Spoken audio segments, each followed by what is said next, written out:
Hello, YouTube. Guess we might as well start with an introduction. I am Disciple Chopper with Disciple Christian Motorcycle Club. And my mission is to disciple men to daily word and prayer time and support the 1% world in prayer. And this is Chopper's Garage. So,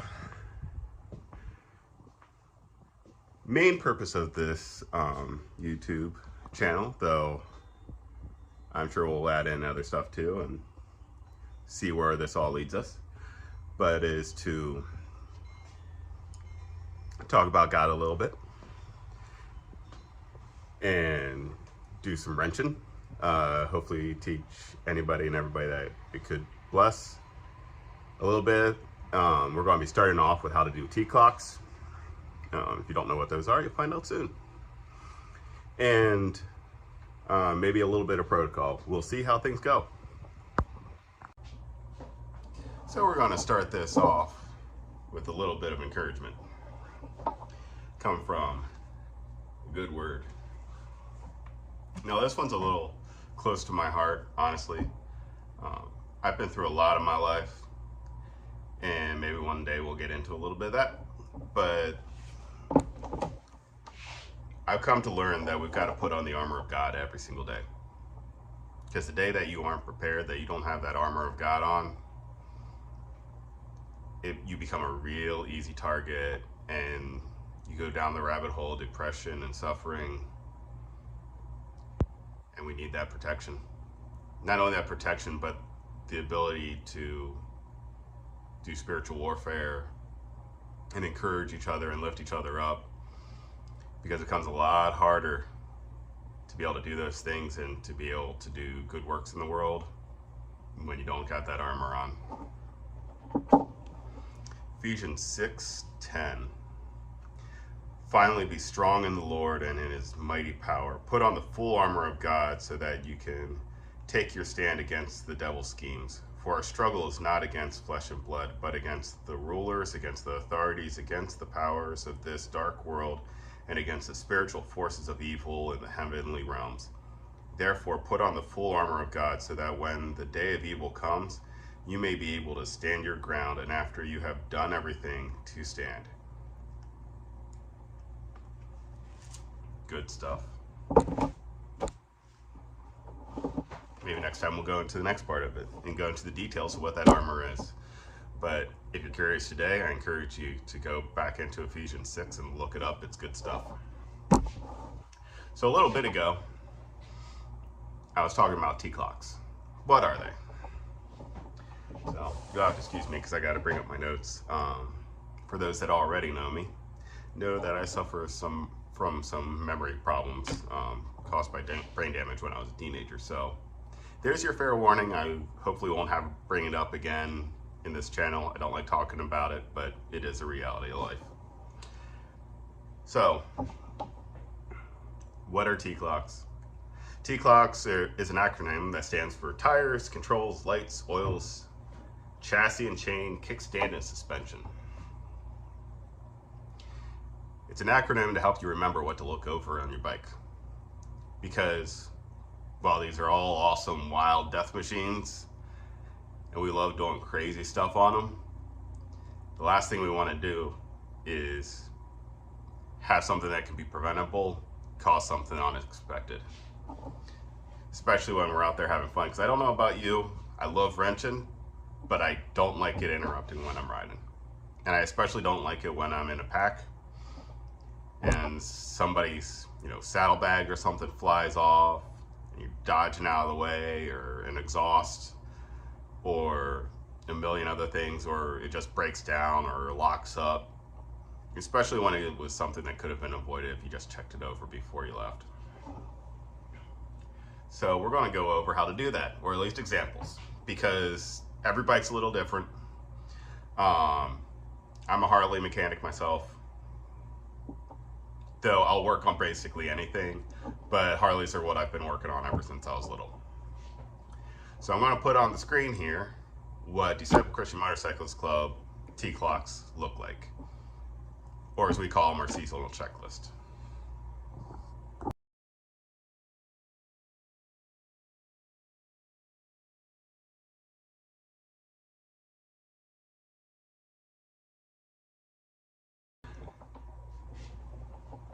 Now, I don't expect you to memorize that all real quick or understand it just from a sheet of paper, but what we are going to do is go through it. Now, it may be a multi-part section here, so if it is, you'll see at the end of the video, and I'll tell you that you'll have to wait for part 2 or 3 or whatever we get to. But we're going to cut out real quick here, and we're going to get a view of, I've got a 03 Road King here, and we're going to go over the first section, which is tires and wheels. Alrighty, we're back. So, to start off with checking your tires and rims, or tires and wheels, sorry. That way we're not being specific, because some people may not have rims. You may have spokes. There's a lot of ways to make a tire. But regardless, for your tires themselves, you're going to need to start out with 2 things. You're going to need to start off with tire depth gauge. Both these tools are real cheap off of Amazon. You can find them pretty much anywhere, or your local mechanic store. Always support your local shops. And an air pressure gauge. So what are we looking for here? So we'll start with tire depth. So we're going to get this close here. So for motorcycles, most of the time you're going to end up in that yellow section right there on this one. Somewhere ranging between 7 and 3. Once we get into red, then we're starting to look at, you're not going to get much traction, especially in the rain. Now, as for us, we're riding no matter what the weather. Sun, shine, rain, don't matter. So we need to make sure that we're having that traction so that we ain't slipping and losing it and getting somebody else hurt or ourselves. And the way this works, have it fully extended.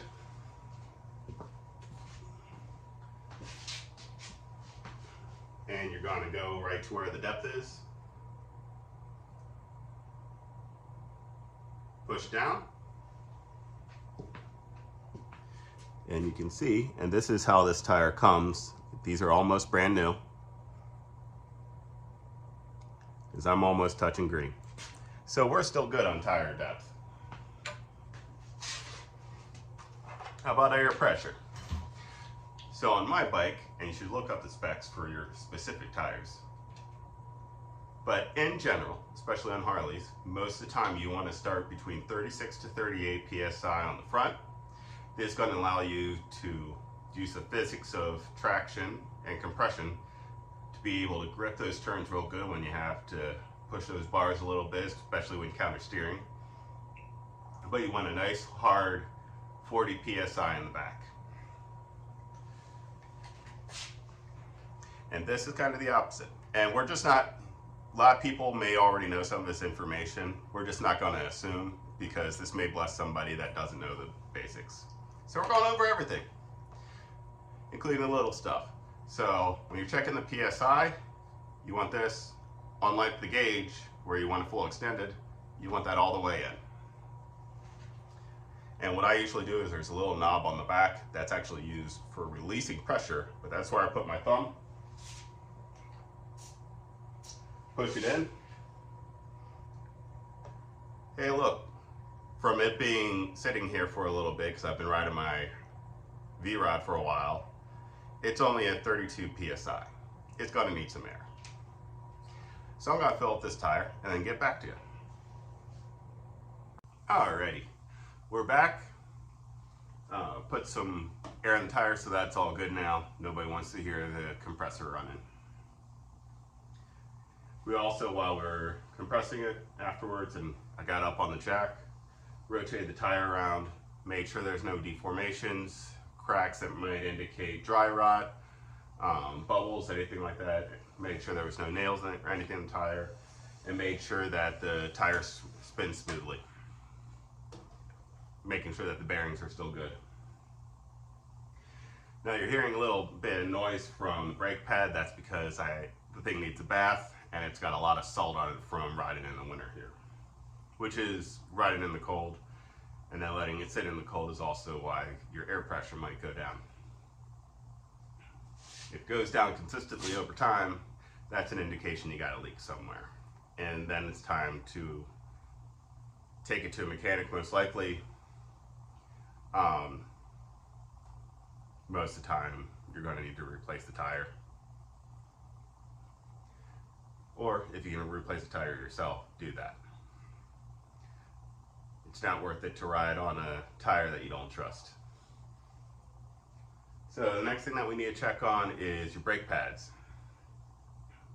So if you take a flashlight right in here and look at your brake pads, most of them, not all, but most of them, you'll have the metal plate that the brake pads are attached to, and then you'll have the pad itself, and in that pad will be a little cut or slit inside of it, usually in the center.